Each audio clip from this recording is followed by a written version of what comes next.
Oo, kaloka. Hirap-hirap na buhay ko, gusto kong makasensi. Minsan nga gusto ko na bumagkada kay Bigyan, hindi ko lang ito pa. Medyo, kung hindi kayo ni-endorse si Bigyan, wala akong ni-endorse na kandidato ng presidente. Lalas na. Pero meron kayo buboto. Ayoko lang maka-apekto sa desisyon kasi matatalino naman kayo. Kasi pag sinabi ko kung sino yung buboto, baka maguluhan pa kayo. Wala akong ni-endorse. Yan. Ito ba yung kanina? Parang tumaba ang pisngi mo. Parang puro ka pisngi.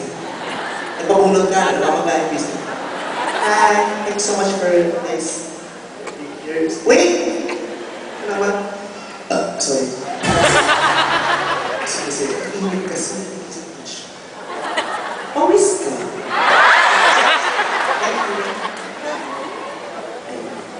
Nakakatuwa yung mga commercial na yung mga politiko na kung ano mga sinasabi. Ano yung isa sinasabi? May kanta, nakakalimutan ka na ba sa dagat ng basura? Parang tama. Naligo sa dagat ng basura. Hindi kahit man mahirap sa bahay pa rin naliligo. Yes! Very good! Yeah! Naliligo sa dagat ng basura para mahirap ka. Kung naliligo sa dagat ng basura, hindi mahirap yung tanga yun. Alam mo yung basura, naliligo pa siya. Correct! Wala puso, hindi ng tubig. Ito ng basura, maliligo mo pa. Tapos pag nadulihan ka, magagalit ka. Pero nakakatuwa yung commercial yan, talagang na matatanda. Sino ba kayo? Siguro hindi ka na kayo doon. Aalagaan kita. Kung kailan lumaki na ako, tsaka mag-aalagaan. Sana bata pa lang ako, nalagaan ko na ako. Hindi malaki na ako, aalagaan mo. Kaya ko na nga magbati, no? Yung aalagaan ko pa. Sira ako mo. Ano? Si Binay na. Ganito kami sa Makati. Paano kung taga-Cagayan kami, luluwas kami dyan?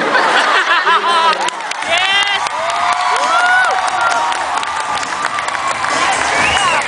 Pag taga-Makati, yung naiingit kami. Ang ganda ng buhay namin sa Cagayan, ano? Kahit wala kami sa Makati. Tama?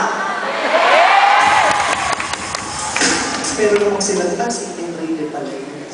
Gusto ko, happy ka. Gusto ko, happy ako. Huwag na tumakbo, happy ako.